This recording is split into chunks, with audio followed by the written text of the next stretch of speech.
This is part 4 of our study called The First Marriage from Genesis chapter 2. Today we're looking at 2 points, and the first one we're going to look at is from verses 21 through 22. And God provides the help we need. This is the point that we need to learn, we need to understand, is that God always provides the help we need. So this, in Genesis 21 through 22, is where we find recorded how God created the first woman. God puts Adam to sleep, is the first thing that he does. And the question is, why does he do this? It's unlikely that God had put Adam to sleep because of necessity, as if God needed him to sleep because Adam would be in pain or something like that. No, it seems that God put Adam to sleep during the special creation of woman to demonstrate to Adam that he played no part in the creation of the woman except his physical substance, his rib. Adam could have never say that he played a part in the creation of the woman, for he was fast asleep. He didn't have anything to do with it. Many commentators relate this to the event of God creating the covenant with Abram in Genesis chapter 15. When God established the covenant, a deep sleep fell upon Abram. And behold, dreadful and great darkness fell upon him, it says. Abram could not claim any role in the covenant that God made with him because he was asleep. So Abram could not claim any role in the covenant that God made except being the happy recipient of God's promise. That's the only thing that he could claim.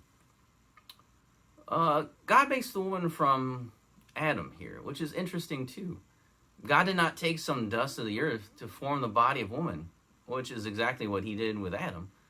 But he takes the rib or the side of Adam and then put Adam back together. The significance is seen clearly in Adam's statement in verse 23. Adam's helper was actually a part of him. If she was made from the dust, set from Adam's, she still would have been just like Adam. I mean, they still would have been made from the same things. But God chooses to take a piece of Adam and use that as a basis to form the woman. I mean, that shows the intimate relationship that these two would have. Their relationship will be different and more meaningful than all the other animal relations in creation. The woman was literally from the man. They would always have a special connection here. I'm reminded of Martin Luther when talking about his wife and talking to his wife, he would fondly and probably somewhat jokingly, I'm imagining, call her his rib. Matthew Henry said, Eve was not taken out of Adam's head to top him, neither out of his feet to be trampled on by him, but out of his side to be equal with him, under his arm to be protected by him, and near his heart to be loved by him. Next we see God brings the woman to Adam. And notice that God does not just set her on the earth or even just in the Garden of Eden for Adam to, go and look for her. Adam does not have to do anything but wake up. God brings the woman to the man. Again, Adam cannot credit himself in finding a good helper for himself. Like, hey, look what I did. God has provided and demonstrated that he provided perfectly for Adam. This bringing of the woman together and with the man is when God established marriage. This is our second point for today. And this is in verses 23 through 25. God established the first marriage. So God has brought the man and woman together and created that first marriage. First, let me point out that both Jesus and Paul quote this passage. Both believe that this actually happened. Second, they both believed in it so much so that they based their arguments on it. Jesus used it in Matthew 19 and Mark 10 to argue that God never intended people to get divorced.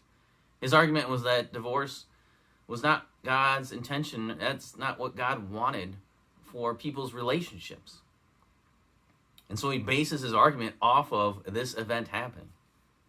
He says that divorce happens because of the hardness of mankind's heart. It's because of sin, which comes in chapter 3, is why divorce happens. Not because that God made it that way. When God first created the man and woman, the hardness was not there. We see this in verse 25, that the man and woman were naked and unashamed. There was no secrets. Nothing that would have ruined their relationship. All was good. Everything was good with their relationship with each other and the relationship with God. Everything was great. Their closeness is clear from Adam's statement. Adam says, bone of my bone, flesh of my flesh. She is just like me. She is mine. She is a part of me. Then what does Adam do next? He names her. He takes responsibility for her. This is actually foreshadowing of Genesis chapter 3, where we see that he messes up. But here he takes responsibility for her. He claims her for his own. He names her Isha, which is woman, because she was taken out of Ish, out of man. Under divine inspiration, Paul quotes this passage to argue that marriage is a visual aid. It is a lesson to teach us about the relationship of Christ and the church.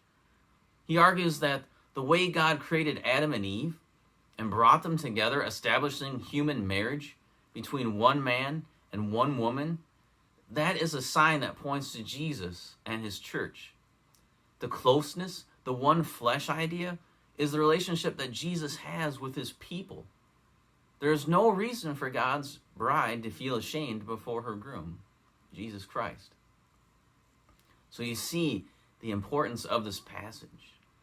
We can't just relegate this to mythology. You can't just say, well, that was just a nice story to kind of explain where people came from. Because, Jesus and Paul make their arguments based on the reality of this event in history happening is what they saw. So we can't relegate this to mythology. We can't also say that we can change this. God created one man, one woman, brought them together in marriage. How could we say that we could change this? That marriage is just a human institution. See, that's what people say when they hate Jesus Christ, because if they see that marriage represents Christ and the church, why would you want marriage?